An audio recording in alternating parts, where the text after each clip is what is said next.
It is my privilege to be here this evening with Jack Ma, one of the great entrepreneurs of our time, of course, the founder of Alibaba. And we have so many things to talk about over the next half an hour. And of course, we also want to try to get to your questions as well. We're going to talk about Alibaba, of course, but also China, the Trump world that we all live in, globalization, trade, and so many other issues. But first of all, thank you for joining us. Yeah. Let me start with this, which is to say that you just spent some time inside Trump Tower and went to go visit with Donald, our president-elect in the United States. Tell us about that meeting. Well, it's a very productive meeting, much better than I thought, than I expected. What did you expect? Well, I heard a lot, and I watched, like everybody, I watched all the news and heard a lot about him. So when I go inside, I saw, anything that, but he's very sort of open-minded, listen what I talk. So I think I'm very happy about results. And finally, when he said, he said, Jack, let me walk you down. So it seems he's very happy about the results we had. Can I ask, how does a meeting like that happen? Do you call him? Does he call you? Well, how does this take place? Well, that's the question I'm asking myself.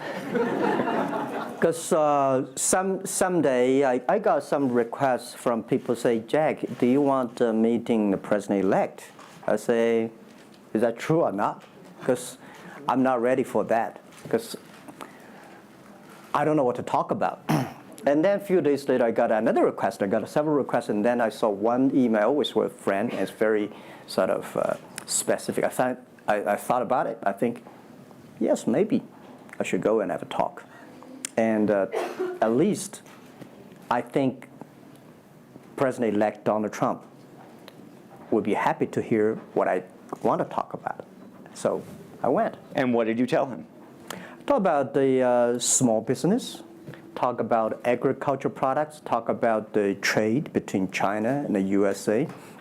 We especially focus on telling about how can we bring the small business in America, sell them to China, to Asia, through our network, which can create a lot of jobs for them. And you committed to create what you say is going to be 1 million jobs in the United States over the next 5 years. Yeah. Now, that's not a million jobs that Alibaba itself, but you're not hiring 1 million people. No, we totally, Alibaba employee put together is like 45,000 people. We cannot hire 1 million. I cannot imagine I can manage 1 million people. Explain to us how you think about the U.S.-China relationship, given some of the comments that Donald Trump has made about China being a currency manipulator. Did that come up during your meeting? Well, I think first, in America, there's a freedom of speech, right? So he can say whatever he wants, and I respect, I understand. But of course, I have my views. We did not debate about the China-U.S. trade or manipulation. We did not debate. We did not talk. We agreed on something. Small business, developing the Midwest America, helping the farmers there, small business there, exporting to China. So we all agreed. But something that we did not discuss about the American the job losing to China, Mexico, and this. Can I share with you my ideas? Please. Yeah. First, I think 30 years ago, when I just graduated from universities, I heard America had a wonderful strategy. They outsource the manufacturing job, service jobs. They outsource the manufacturer to Mexico and China, outsource the service job to India. There's a book called The World is Flat. Tom Friedman, colleague at the New York Times. And I think it's a perfect strategy. You know, that the Americans said, we just want to control the IP, we just want technology, we just want the brand, and leave the lower-end jobs for the world. Great strategy. And second is that the American international companies made millions and millions of dollars from globalization. The top 100 companies in America. Amazing. I remember when I graduated from university, I tried to buy a beeper, the Motorola beeper. Cost me $250. My pay at that time is $10 a month as a teacher. And the cost of making that beeper is only $8 for a chip. Right.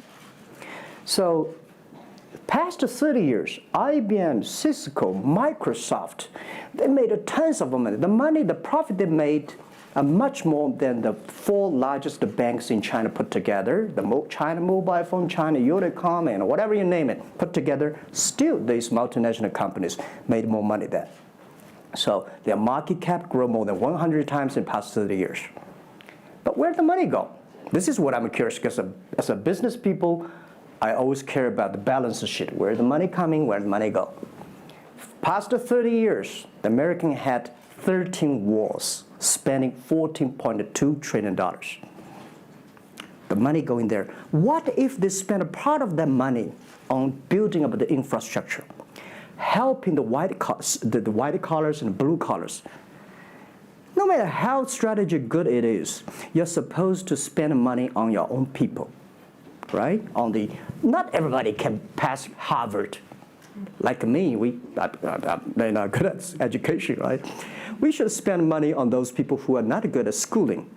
And the other money, which I'm curious about, is that when I was young, I heard America is about Ford and Boeing, those big manufacturing companies. Last 10, 20 years, I heard about is Silicon Valley and Wall Street. The money go to the Wall Street. And what happened? Year 2008. The financial crisis wiped out $19.2 trillion USA alone. They wiped out all the white collars and destroyed 34 million jobs globally. So what if the money is not Wall Street? What if the money spent on the Middle East, Middle West of the United States, developing the industry there? That could be changed a lot.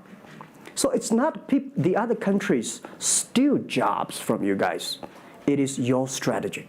Okay, but you do not distribute the money and things in a proper way. This is what I. And now we are having a backlash. And that backlash is a rebuke of globalization. And so much of the conversation, frankly, that we have here, and that backlash is happening in the United States. But I will say President Xi was here yesterday. You had lunch with him. And he was quoting Abraham Lincoln. What did you make of that? Well, I would say that globalization is a great stuff. It's the USA, it's developed countries to teach us how to do globalization. I remember 2002 or 1 before China joined the WTO, everybody in China was worried. Me, I was worried. Because what if all the international products come to China, destroy our industry, and we have lose a job? So convinced China, after 20 years, then you guys are say, this is a terrible thing. I believe globalization is good, but globalization needs to be improved. This is Donald Trump, President-elect, want to solve it, the problems. That globalization, I think, should be inclusive globalization. In the past 30 years, the globalization was controlled by 60,000 big companies. 100 years ago, globalization was controlled by several kings and emperors. What if next 30 years we can support 6 million business doing business across the board?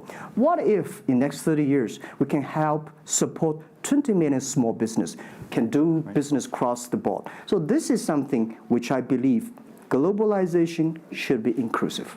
And do you think that the words of President Xi will happen in reality, which is to say that China has largely acted on its own behalf for many, many years, and now is effectively saying that the U.S. needs to continue acting on everybody else's behalf? Yeah, I think, the world needs some, such a, Mr. Xi yesterday said it's a wonderful time, it's a bad time, or the worst time. The world needs a new leadership, but the new leadership is about working together. This is what I understand. We do not necessarily need one specific leader to teach us what to do, what not to do. But the world have to partner together. This is what I think. And I think as a Chinese, as a business people, I feel proud for what President Xi said yesterday. As a business person, I want the world to share the prosperity together, to join the force together. As a Chinese, I'm happy about what he committed. Yesterday he said, he speaks like us, takes the responsibility of the second largest economy. As the China's second largest economy, he has to take some responsibility. This is the first time I heard a Chinese leader make number commitment. He said, next 10 years, we are going to import 8 trillion US dollars. This make me feel excited because China is transforming from exporting to importing. If there's a concrete number, if we can fulfill it, this is going to be huge change to the China and to the world. But don't you think that